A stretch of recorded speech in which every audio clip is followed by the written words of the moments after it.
Evolución en la industria textil. A principios del siglo XVIII, la fabricación de tejidos era la rama de la industria que absorbía la mayor cantidad de mano de obra. La preparación del hilo mediante el uso y la rueca y el tejido, realizado con telares manuales, exigía muchas horas de trabajo para elaborar una pieza de tela. A partir del siglo XVI, Inglaterra se convirtió en un importante productor de tejidos y de lana que en parte eran exportados, pero desde principios del siglo XVIII, los comerciantes ingleses se dedicaron a importar de la India tejidos de algodón estampados, que se vendían muy bien en varios países europeos. Pronto, empezaron a darle vueltas a la posibilidad de fabricar en la Gran Bretaña tejidos de algodón comparables a los hindúes. La materia prima, el algodón en rama, se podía importar de América, pero el verdadero problema era el de la fabricación del hilo. No se disponía de una técnica para producir un hilo tan fino como el de los productores hindúes.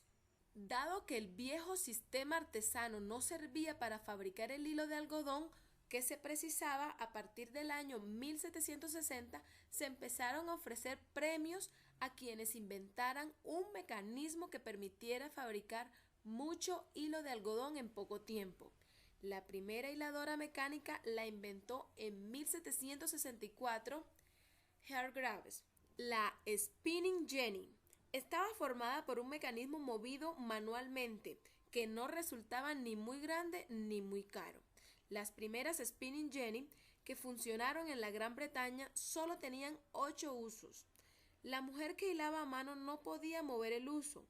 Para manejar una spinning jenny bastaba el trabajo de un solo hombre ayudado por 3 o 4 niños. En 1769, Arkwright presentó un nuevo tipo de hiladora mecánica, la Waterfram. El hilo que fabricaba esta máquina era de más calidad que la de la spinning jenny, era más fino y resistente, pero la Waterfram era un mecanismo grande y pesado que ya no podía mover un hombre.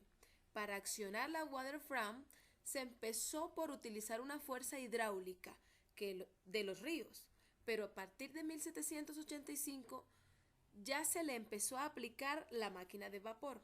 Otro problema que presentaba la Waterfram era el de su precio, mucho más elevado que el de los mecanismos anteriores. El primer telar mecánico. En 1785, Cartwright patentó el primer telar mecánico. Se trataba de un mecanismo grande y pesado que precisaba de bastante dinero para adquirirlo y de una gran fuerza para hacerlo funcionar.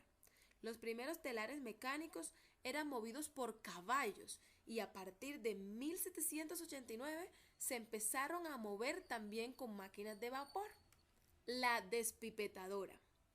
En 1793, Eli Whitney inventó la despipetadora de diente de sierra. Esta máquina era para ser utilizada con algodón.